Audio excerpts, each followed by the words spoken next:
Nimekuja tena leo kwako ndugu ambaye unanisikiliza, mtumishi mwenzangu, ili tujifunze neno hili pamoja. Kwa majina mimi nimeitwa Evangeliste Biamungu Simon kutoka DRC. Sasa katika siku ya leo mimi na wewe tutajifunza kazi ya malaika kwa mwanadamu. Maana kuna watu wengi ambao wanajichanganya kusema kwamba malaika hawana kazi kwa mwanadamu. Wengine wanasema ni malaika wote ambao wanaohudumia mwanadamu. Ndiyo, lakini kitu ambacho nitakachokizungumzia katika siku ya leo ni kusema kwamba mtu anapozaliwa anazaliwa kwa ana malaika pembeni, na wale wa malaika ni wawili. Kuna kuja malaika wa mwanga wa nuru na malaika wa giza, na pale mtu ambaye yani mwenye anatawala zaidi ni malaika wa nuru, ndio anakuwa anamtawala ule mtoto, maana mtoto yule ajui dhambi yoyote ile. Sasa wakati mtoto ataenda na komaa, anaanza anachua dhambi, akianza kuishi maisha ya dhambi sawa sawa na gisi wazazi watakapomlea, watakuwa wanamlea yale ambao watakuwa wanamfundisha polepole. Yule mtoto anaenda anajua dhambi, na pale atakapo anaenda anajua dhambi, yule malaika wa nuru anaanza kutoka karibu yake, na yule malaika wa giza anaanza kuingia karibu yake. Na wakati atakuwa kujua mema na mabaya, anaanza ishi kwa yale mabaya, na yule malaika anafanya nini? Anakuwa anamtumikia yule mtu, yani anakuwa anatumika na yule mtu, anakuwa na kazi ya kumpeleka yule mtu kwa vitu vibaya ambavyo vinavyomchukiza Mungu, yani ni dhambi. Yani anakuwa ni mtu wa kufanya dhambi, na yule malaika ndiye anakuwa anamuelekeza kwa yale maisha ya dhambi. Yani yule ni malaika wa shetani, ndiye anafanya ile kazi. Basi kwa Mungu nako vile vile. Sasa ule mtu anapookoka, anapoachana na dhambi, anasema kwamba mimi nimeokoka, kunafanyika furaha mbinguni ambao inafanyika pale. Ili yule mtu pale anapokoka, kuna furaha ambayo inafanyika mbinguni, ili yule mtu wa malaika wanaanza tena kumservire, kwa sababu anakumbuka sehemu ambapo alipotoka. Yani anapomwamini Yesu kuwa Bwana na Mwokozi wake, vile vile kuna kuja wa malaika wanafanya kwanza furaha baada ya kubatizwa, kuokoka, na baada ya kufanya ile furaha, ule mtu yani yule mtu anakuwa anaangaliliwa, anakuwa anatumikiwa na wa malaika kwa ajili ya maisha yake. Utasoma katika kitabu cha Luka 15 mstari wake wa 10, inasema hivi: mtu mmoja anapookoka, yani mbinguni kuna furaha mtu mmoja anapookoka, yani wa malaika wanafanya shangwe, wanafanya furaha mtu mmoja anapookoka. Ndio maana pale unapokoka, baada ya wale wa malaika kufanya furaha, wanakutumia wengine wa malaika, ule malaika wako ambaye alikuwa anakuchunga wakati ungali mdogo, anaanza tena kukuservira, anaanza kukuconnect na Mungu wako. Yani anaanza kukuonesha mema, anaanza kukuonesha, yani inabidi ni wewe ndio kumkaribisha ili muishi naye salama. Sasa watu wengi wanashindwa kuelewa hii, na pale wanashindwa kuelewa, wanaendelea kupotea zaidi. Ndio pale unakuta mtu anaokoka leo, anaokoka, anamkubali Bwana Yesu, anamkubali Yesu kwa Bwana na Mwokozi wake, na wakati anapomkubali Yesu kwa Bwana na Mwokozi wake, anaanza maisha mapya na Yesu, lakini baada ya siku kadhaa anaanguka, yani anatoka katika uwepo wa Bwana na anaanguka. Na pale anapoanguka, shetani anafanya nini?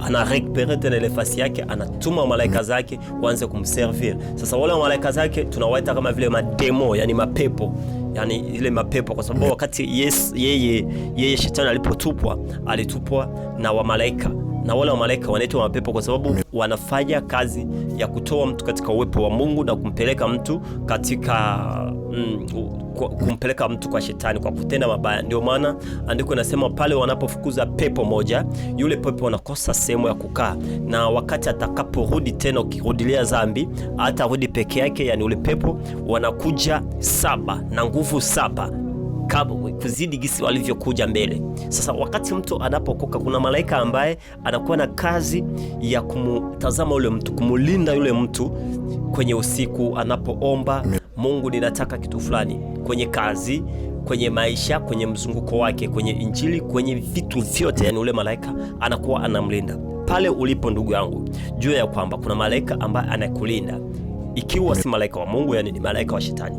Na utajuaje kama ni malaika wa shetani? Pale unapojisikia kiu ya kutenda dhambi, yani malaika wa shetani ndio uko pale. Dhambi yenyewe umeshaelewa, kama vile kusema uongo, kama vile ulevi, mambo ambayo imekatazwa ndani ya Biblia. Jua ni malaika wa shetani yupo na wewe. Na pale unapoacha kutenda dhambi, unakuwa na Bwana Yesu ndani yako, yani malaika wa Mungu anakuwa ndani yako. Na utaonaje? Kuna kiu ambayo unapasha kwanza kuisikia. Ni kiu gani? Ni pale unapojisikia haujaomba, haujajisikia sawa, haujahubiri, haujajisikia sawa, haujasoma neno la Mungu, haujajisikia sawa, haujaimba nyimbo za wokovu, haujajisikia sawa, yani haujafanya kitu chochote cha kusaidia mtu, haujajisikia sawa, yani pale haujashauria mtu, haujajisikia sawa, yani ni malaika ambayo yuko ndani yako ndio anakusukuma ufanye ile kazi. Na malaika wa shetani na vile vile anakusukuma ufanye ubaya. Sasa watu ambao wanaofanya ubaya, kuna sehemu ambapo napo wataenda kutupwa, na watu ambao na watatupwa na nani? Na wale wa malaika wa Yesu, wale ambao wanakataa kumwamini Yesu kuwa Bwana na Mwokozi wao. Yesu atatuma malaika ambao watakuja kutupa hawa watu ambaye wanakataa kumwamini Bwana. Ngoja utasoma katika kitabu cha Mathayo 13 mstari wake wa 14 wa 41 hadi 42. Inasema hivi, kama una Biblia yako unaweza kusoma pale. Kwa wale wasiopenda kumwamini Yesu, Yesu atatuma malaika kuja kuwatupa kwenye ziwa la moto. Yani ndugu mpendwa, ninakuja kwako ili nikuambia kwamba ni afadhali achana na ubaya, ili usije ukatupa kwenye ziwa la moto. Maana pale ambapo wale watakapotupa katika lile ziwa la moto, kuna tabu kubwa itafanyika pale. Ndio maana inakubidi wewe ambaye unanisikia uachane na ubaya, umrudilie Bwana Mungu wako, umrudilie Yesu. Ikiwa ulikuwa umeshaokoka ukachana na dhambi, kisha tena ukarudia katika dhambi, tafuta wachungaji, tafuta watumishi wa Mungu wakombee, ili uachane na dhambi, wakufundishe ili uachane na dhambi ile, umrudie Yesu kuwa Bwana na Mwokozi wako, ili nawe usije ukatupe kwenye lile ziwa la moto. Ikiwa bado haujaelewa na pengine unaweza ukanibishia, ngoja nikwambie. Katika kitabu cha Mwanzo 19 mstari wake wa kwanza kushuka hadi 15 kule, utaelewa kwamba kuna malaika ambao waliotumwa kuja kuunguza Sodoma na Gomora. Yani ni wa malaika ndio wanaotumwa kuja kuunguza Sodoma na Gomora, na tena ni hao wa malaika ndio watakaotumwa kuja kuchukua hao ambao wanamkubali Yesu kuwa Bwana Mwokozi, watanyakuliwa. Na hao ambao wamkubali, wale wa malaika watafanya kazi ya kuwatupa wale watu katika ziwa la moto.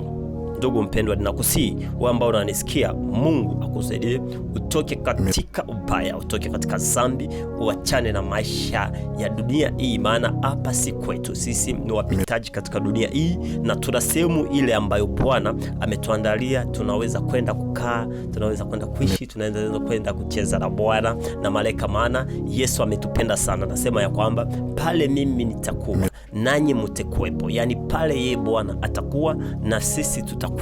Sisi ambaye tunamwamini Yesu kuwa Bwana na Mwokozi wetu, sisi ambaye tunayemkubali, tunamtumikia, tunanyenyekea na tunatembea sawa sawa na gisi yeye anavyotaka. Bwana akubariki sana, na Bwana asifiwe, na Bwana aendelee kukupatia nguvu ili utoke katika ile ndani. Ngoja, kuna pengine unaweza jiuliza kwamba malaika atakudumiaje?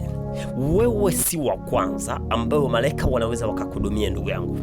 Wa malaika wapo pale kwa ajili ya kutudumia sisi mara kwa mara, yani wapo pale kwa ajili yetu sisi. Wa malaika wanaishi pale kwa ajili yetu sisi. Tuangalie tena utakaposoma katika kitabu cha Matendo ya Mitume 27 kuanzia 23 hadi 25, utakuta ni wa malaika ndio waliomtokea Paulo, walimtokea mtume Paulo wakati alipokuwa akienda Roma. Unaona, wakakuja kama vile wapasha habari, wakuja kumwambia maneno fulani. Soma pale utaelewa, kwa sababu muda yupo wa kusoma, lakini wewe na wewe ambao una Biblia yako unaweza ukasoma. Ninasema ni kitabu cha Matendo wa Mitume 27 mstari wake wa 23 hadi 24, 25. Si peke yake tu, wamalaika walisaidia watu wengi, na kama malaika walisaidia watu wengi, wanabii walisaidia, wainjilisti walisaidia, wanafunzi walisaidia, hata na Yesu alitumika na malaika. Kwa nini kwetu sisi wasitusaidie? Soma katika kitabu cha Mwanzo 16 mstari wake wa 7, utaelewa ya kwamba kama wamalaika wa Mungu walikuja ama walitumwa, unaona, ili kuja kusaidia Adamu wakati alipokuwa kwenye shamba, unaelewa? Yani wamalaika walikuja wakafanya kazi vile, walifanya kazi na Abrahamu baba wetu wa imani, kama vile tunavyojua ya kwamba tumefanyika watoto wa Abrahamu kwa imani. Yani sisi sote ambao tunamkubali Yesu kwa Bwana Mwokozi wetu tumefanyika watoto wa Abrahamu. Utaangalia vizuri, wamalaika hawakuachia pale. Ndugu yangu, jua ya kwamba malaika hawakuachia pale, wanaendelea kufanya kazi. Utakaposoma tena katika kitabu cha Matendo ya Mitume 12 mstari wake wa 5 hadi 11, kufunguliwa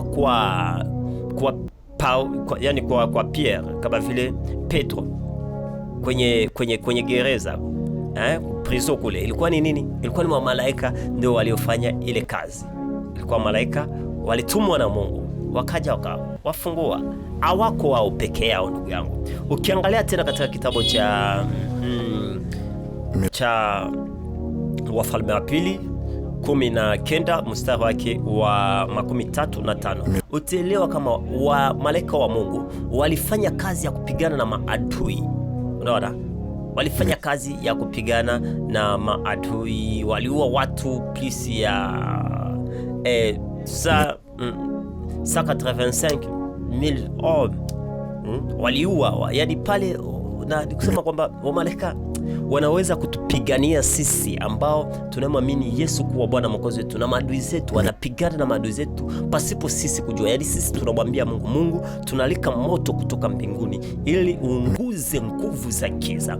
Pale unapoomba avec certitude, na Mungu anayafanya kabisa, anatuma wale wa malaika, wanakuja na wanapigana na wale watu, wanawaua kabisa katika ulimwengu wa kiroho, na unakuta yule mtu kesho anakuheshimia, anasema frère, unakuwa mchawi. Yani atakapokuona mwingine anakusikia haya, unakutana naye njiani, unaona anakusikia haya, unaelewa tu huyu jamaa, yani hivi ananisikia haya, kuna kitu fulani ambayo alikipata. Wamalaika walifanya kazi pale, ndugu yangu. Kwa Yesu kuna raha, kwa Yesu ni kuzuri. Yesu alitupenda, na kitu ambacho kinaweza kutosha kama Yesu alitupenda, akatia mpaka na Roho Mtakatifu ndani mwetu. Hapana, akuwa anakuja kama vile kwa Agano la Kale, anakuja anatua kwa mtu kisha ule mtu anatoka. Kisha mtu ule anatabiri, baada ya pale Roho anaondoka, yule mtu anabaki wazi. Yani Roho Yesu akapanga yule Roho akuje kukaa ndani mwetu. Ndio maana andiko linasema, na mjue ya kwamba mili yenu ni hekalu ya Bwana. Yani Bwana ni Roho Mtakatifu, ni hekalu ya Roho Mtakatifu. Yani pale unapomkubali Yesu kwa Bwana Mwokozi wako, anakuwa ndani yako, na wakati Yesu anakuwa ndani yako kama vile Roho wake anakuwa ndani yako, ni lazima kuwe malaika wake ambaye anapasha kuwa pale kwa ajili ya kutransmettre message yako. Asante sana. Usiache Yesu, ambatana na mambo ya Mungu, ambatana na Bwana ili uone makuu yake. Yani leo tutaishia katika tutaachia pale, ila siku nyingine tena tutajifunza wamalaika ambao wanatumika na shetani, na wamalaika ambao wanafanya kazi yani wamalaika ambao wanafanya makazi tofauti, wamalaika wa kazi ya kanisa, mchungaji anapofungua kanisa kuna malaika ambaye anafanya kazi na mchungaji yule. Asante sana, Bwana akubariki sana katika siku ya leo, na wewe ambaye unasikiliza neno, Bwana aendelee kukubariki. Utakapotutafuta, tunapatikana kwenye Facebook, tunapatikana kwenye WhatsApp. Namba ya WhatsApp ni plus 243 82 26 136. Pia tuna vitabu kwenye YouTube, unaandika Biamsi Kabir, utatoda pale kwenye YouTube. Kwenye TikTok vile vile tunapatikana kwenye mitandao mengi. Mungu akubariki na Mungu akuzidishie nguvu ya kulisikiliza neno lake mara kwa mara. Asante sana mtumishi wa Mungu.